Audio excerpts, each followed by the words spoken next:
number 7, Nebraska taking on Northwestern. We pick it up very early in this one. Bryce Sanford for 3. Huskers on top by 4. Still too early to call this one. Northwestern up 3. Jaden Reed, sweet moves there, but the Wildcats shot just 40% from the field. Rink Mast. Sam Hoiberg, 14 for Hoiberg. Double figures for the 8th time in his last 9 games. Now late in the half, it's Mast to Sanford. Man can shoot it. Huskers up by 1 at the break. Into the second half, Nick Martinelli had a quiet game. Just 11 points for the Big Ten's leading score, about half of his season average. Northwestern on top well into the second half on this one, but then the Huskers taking over. It's Sanford. He finished with 6 triples, 29 points for him. More from Sanford. Huskers hit 11 threes, up by 14. It is Hoiberg. A sweet move there and the fingertip roll. They shot 58% in the second half, 68-49. Nebraska winner. Jordan Taylor got the post-game reaction. Sam, congrats on the win. 13, 6, and 5 over your last 6 now. You do everything on the floor for this team. What do you take most pride in your game? I mean, ever since I've kind of gotten the lineup, 4 years ago, a little bit fortunate for me because, well, not fortunate, but guys had injuries, so I got a chance to play, and all I tried to do was affect winning. It didn't matter if I scored, got a rebound or an assist. It's all about just playing hard and letting the rest take care of itself, and I think that's what our team is about this year. This game was huge for us to kind of get back on track, and I thought we played really hard and everything took care of itself. So that's really been the message that I have for our guys, and we really executed that today. You talked about the injuries in the past. Fortunately, you guys have been relatively healthy this year. You're always ready to play, but what do you love most about playing with this group? Yeah, I mean, it's just a bunch of guys that get along. We have great chemistry, and we all play hard. We all care about winning. No one has their own agendas, and that's why you have success in this business. And, yeah, we really all get along, and I think we all have the same goals, so that's been a huge factor for our success. How nice is it to have this guy, your son, kind of manning the ship out there? He made some big plays, made those hustle plays, which he's always doing. It's good to see him making some shots right now. But, yeah, defensively, he's always been rock solid.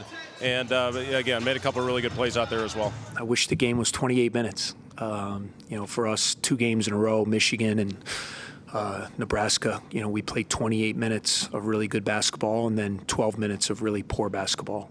And give Nebraska a lot of credit for that. They're an experienced group. They're a tough-minded group. Really good team. Fred's done a great job assembling this group. Tough-minded, experienced, play hard, play really well defensively. And there's a reason why their record is what it is. Well, their record is 22-3 now. It is really good. Chris Collins' team, again, similar situation to what we saw against Michigan. They've been outscored by 39 points in the second half over the last 2 games, and they got done in by some marksmen in this game. Nebraska really shot it well. Yeah, Sammy Hoiberg said we a lot, about 8 times. In order to be a great three-point shooting team, it has to be the we. You have to understand, you take assists, catch and shoot is easier than dribbling off, than making threes off the dribble. You talk about touching the paint. Anytime your man turns his head, you go opposite, find an open window, catch and shoot. Sanford lets it fly, holds his ball through up better than anyone I've ever seen shoot a basketball ever. Get into the paint, draw and kick, constant momentum, constant motion. Baseline drive, look for the weak side. You better close out to touch, because if not, Sanford will shoot it right in your face. We understand that Nebraska is really good at attacking, but Sam Hoiberg is the X factor. He gets them going. Plus 24 today and plus minus. He's amazing. He brings his will. He brings his effort and attitude. Over the last 8 games, he's averaged 4 minutes of rest per game. There are so many reasons to leave him in the game. He does everything well. He makes very few mistakes. He'll turn it over every now and then. He had a few in the first half today, but he makes up for it with his disruption at the defensive end. He had 4 steals today. He rebounds the basketball. For a guy who's almost my size, he had 7 rebounds today. Just a phenomenal player. Fred gets so much out of him, and I totally understand why he doesn't want to take him out of the game. Because the team just runs so much better. This is not like one of those little league situations where you're like, I just can't believe how much he plays his son. No, very not one of different those. story. The turnovers were a concern for Nebraska today. Very uncharacteristic. A team Yes. in the top 10 in the nation. Fewest turnovers. They had 18 in this game, tying a season high. Did not play well in the first half, but man, they were great in the second half, and they come away with a really good win. They head to Iowa, a game you can see on the Big Ten Network on Tuesday. Coming up next, Ohio State. This was a big game for the Buckeyes, trying to get themselves on the right side of the NCAA tourney bubble. A quad one game, neutral site against Virginia. Amari Bynum throws down the dunk. Buckeyes tied at 37 at the break. Second half, they led much of the way. Bruce Thornton was phenomenal. 28 points. They're up by 5. Now a 2-point lead for Ohio State. Chance Mallory. Baseline drive and the teardrop tied up at 59. Now Virginia up by 2. Devin Royal loses control. Sam Lewis on the other end, the finish. Cavaliers extend the lead to 4. Ohio State trying to hang around. Amari Bynum, the freshman, with the 3 ball. Buckeyes cut it to 2. They've got a chance here, down by 3. Thornton has it blocked in the lane. Virginia comes out of there with it, and the Cavaliers able to hang on 70-66 as they pick up the win.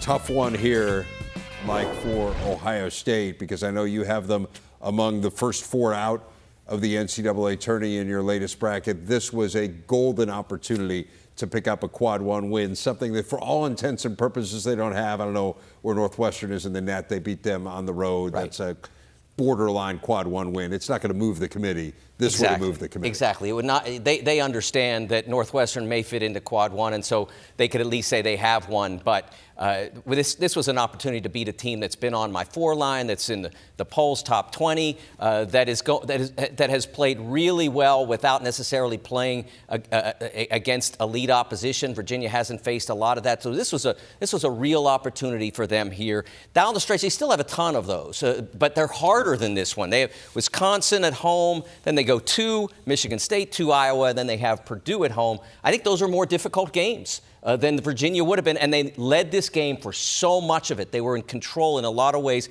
They only had 8 turnovers, but all the turnovers that they committed seemed to be at inopportune times. I'm going to try to say this the right way. Kobe Bryant disliked conceptual basketball. He believed the ball moved around too many times. You had no clue who was going to shoot it.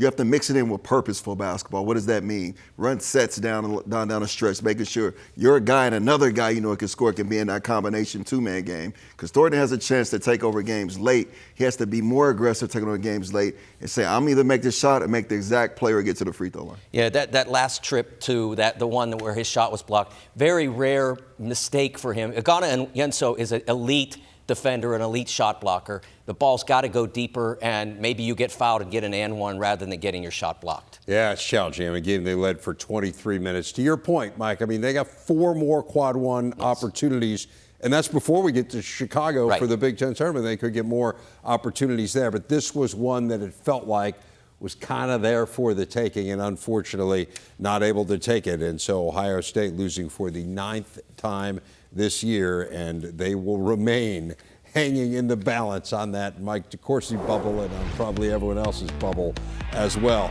We're going